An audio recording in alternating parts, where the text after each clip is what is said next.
Hello and welcome to another video of AlfaPTE. Hope you all are doing well and hope your preparation is going on well. So today's video is in a very positive light about the recent changes. So I know there's been a lot of panic because of all the changes that had happened, that had been announced. Actually, the changes haven't started, they haven't made these changes in the official exams yet. The changes will take place from 7th of August onwards, but since Pearson started announcing about these changes, there was so many speculations, so much uh, fuss was made around all this, and then it got to everybody like, oh my God, is it going to be difficult, and how are we going to do this and all. But initially, even I was a little, what is happening in the last 10 years? Pearson has never done something like this. These changes were really um not, I can't say massive, but yeah, they were significant amount of changes. And mostly the changes that were significant were in terms of marking. Well, in terms of test taking, it's not so different, except for the fact that they added two new question types. But apart from that, all the other questions are exactly the same. Yes, the marking changed considerably. That changes the strategies now. Like previously, obviously, we used to give exams according to the marks, like which question has more marks, let's pay more importance to those on, pay more emphasis on those ones and stuff like that. But since they changed the marking, the, what do you say, the strategies are going to change a little bit more now. So I wanted to discuss about this in more detail. Like now, since everything has calmed down a little, and then we got more time to actually sit and start analyzing these changes, I realized Pearson is trying to make it more simpler in terms of marking. Like now more marks are there in the actual module. Like previously, I in writing, they didn't have so many what do you say, marks. The entire writing module in PTE didn't have so many marks. You had to collect marks from reading and writing, fill in the blanks, and write from dictations, and so on and so forth. Now that is changed. Now your actual writing module has a lot of marks. So I wanted to actually sit and analyze this really well. So not just me, all the team at Alpha, all our trainers and everybody associated with us, we decided, like, since the exam is not available, what's the next best thing to do? Start taking mock tests, because we had to give you a mock test as well. Now this was a question posted also, like, how do you know the new division of marks, and how on what basis have you created the new mock tests? Now just to answer that very quickly, we decided the new division of marks on the basis of two things. Firstly, we took the official PTE mock tests, like multiple mock tests, not just me, our entire team. And when we took mock tests, we experimented. Like sometimes we just did, okay, only do these three questions and see how many marks we're getting. Okay, only just do speaking and see how many marks we're getting. Only do writing and see how many marks we're getting. That way, like we gave multiple mock tests over a period of, I think, 3 to 4 days, and then we like kind of like devised, okay, mock test number one, division of questions taken, marks divided. Mock test number two, questions taken, mark divided, blah blah blah. And that is how we came to the current mock test that we are offering. That's one thing that we did, like experimenting in the official mock test, obviously, because the real exam is not available. If it was available, at Alpha, we prioritize, taking exams on a regular basis. All our trainers, not just me, it's a must that we give regular exams to stay up to date with the changes and with our strategies also. Then, coming to the second thing that made us confident about the changes. Now, not Alpha, I'm sorry, Pearson for the first time has released a, a document that kind of gives us the marking, the weightage for each and every question. Pearson itself released those documents. So I'm going to show you in a bit of a time, but it's a very complicated document. If you look at it, in one glance you will not understand it. You have to carefully go through each and everything, and that's when it gets clearer for you. So we didn't just rely on that, we relied on both the official mock tests and the document, and on the basis of that we created the new mock test. Now, to be more positive, to be more optimistic about these changes, you might never know, this can be good for you. It's okay. Like, the tests have not changed. The questions are still the same. Yes, the marking has changed. Yes, two new questions have been added, but it's like it is doable. We are there with you. If we keep practicing, I am sure that maybe this is for the best. Yes, they have removed the templates, but they didn't remove the templates now. That was done 6 months ago. So, kind of, if you think about it, Pearson had slowly, it slowly started making those changes from the beginning of this year, and now we got used to these changes also. Now, before even PT announced these changes, we started telling you, like, don't try templates, they're not working anymore. Write more content, they are not giving marks anymore. So these changes that they have now announced, they made it before announcing these changes, like the templates not working and content is more important. All these changes, they started implementing these changes way before August 2025. So now suddenly, because they have made it official, there was a panic. But I if you think about it, it's not a huge change. It has already happened since December 2024, where they stopped the templates and stuff. So now even the test takers have gotten used to not using templates, and so I think it's not such a bad thing anymore, because now we are now used to using more content and stuff like that. Now describe images also accordingly and stuff like that. So anyway, so let's not think anything bad about these changes. Let's take it in a positive way and let's move forward. Let's see what we can do about this and how we can get our score. So let's take it from there. Let's look it in a more positive light. Now, coming to the experiments that we did in the mock test, when we took only speaking, we got 19 speaking. And they are, if you know, there are three types of mock exams available on the official website. So I think when we gave the first one, we got no, sorry, the first one we got around 48 in listening and 19 speaking. When I gave the second one, I got 51 in listening and 19 speaking. But with the first one, when I just took the listening, uh, there I got 48 in listening from the listening module itself. So maybe that's why I got 40s in listening and speaking.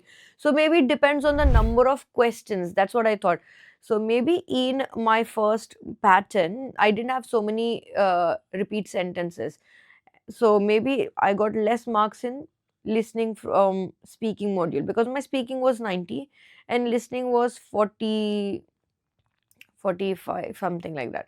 And the listing module gave me 47. So that became 90 overall.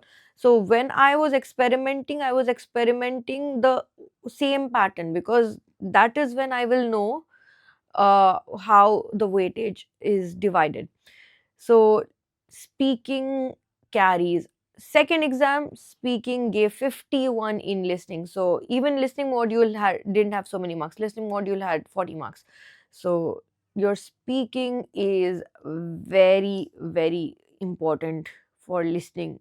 More, it has almost 50 to 55% marks in your listening module, especially your summarized group discussion and repeat sentence. Repeat sentence, there's no change in the marking. Repeat sentence is still a high scoring question. But yeah, summarized group discussion is very, very important along with that. So that I found a little tricky, because in summarized group discussion, you had to like listen to the audio, which was like almost 3 minutes, and then I had to take those many notes. that is the only one thing that I am going to say, please work on your note taking.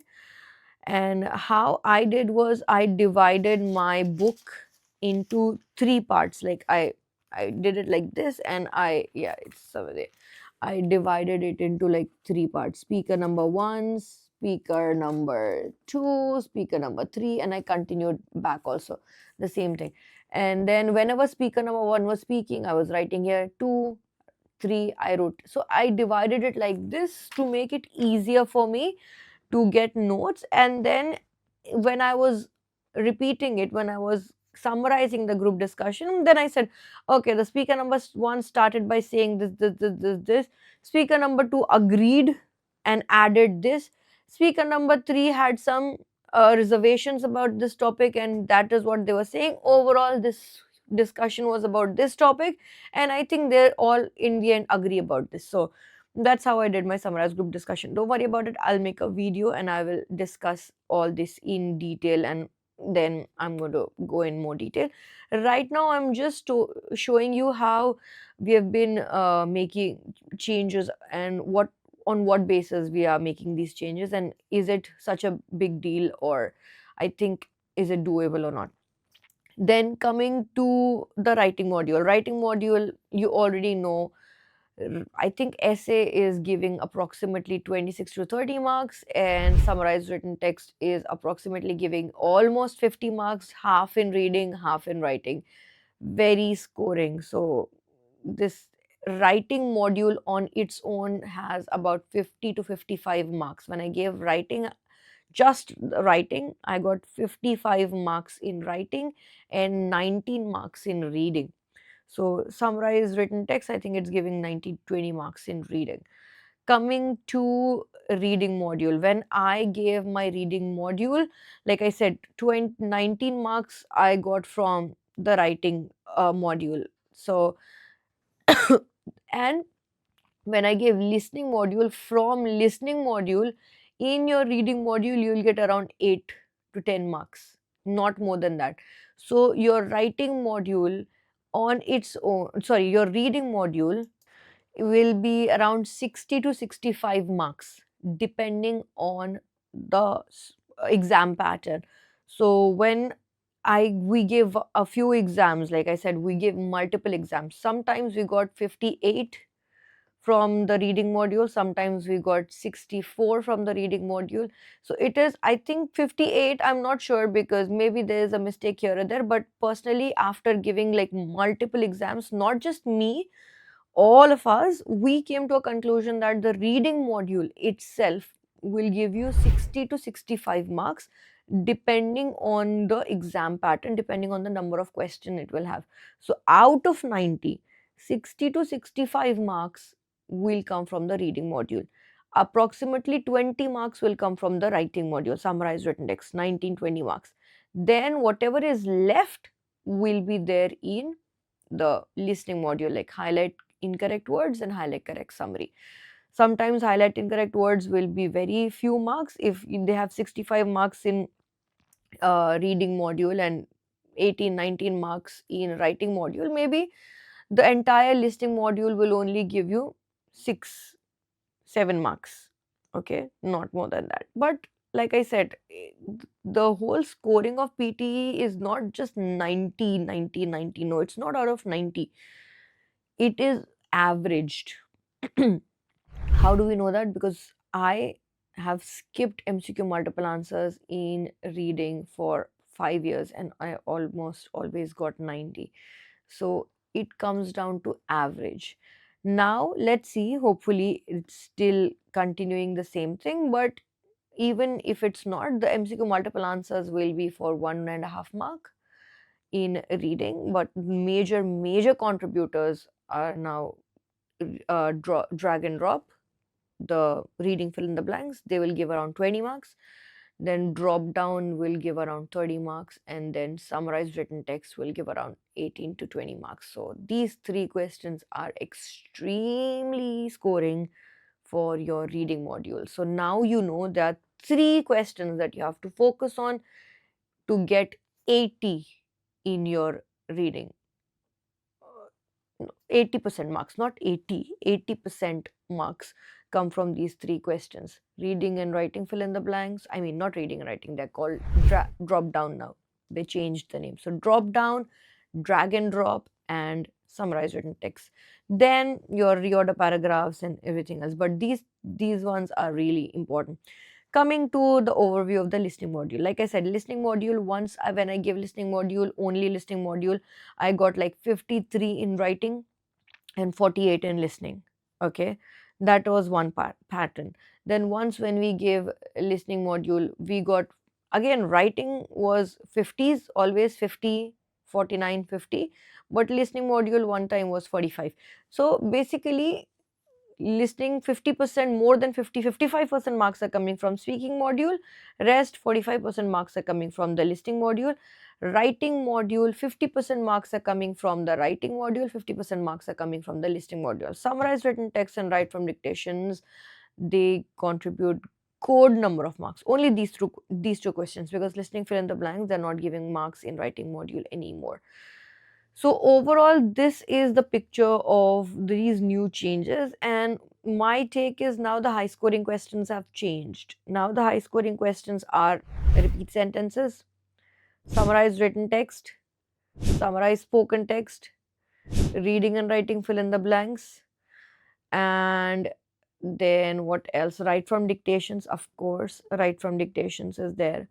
And I think even describe, image, and summarize group discussion. So all these questions that I've named have more than 30 marks.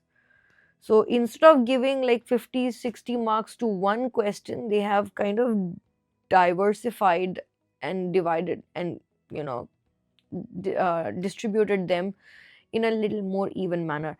The only surprising thing was the marks in read aloud have been reduced considerably. So read aloud, I think at the moment will only contribute like 9 to 10% just in speaking. In fact, describe image has more marks than read aloud now. Describe image has around 25 to 30 marks in your speaking, and summarize group discussion also. But summarize group discussion marks are divided in listening.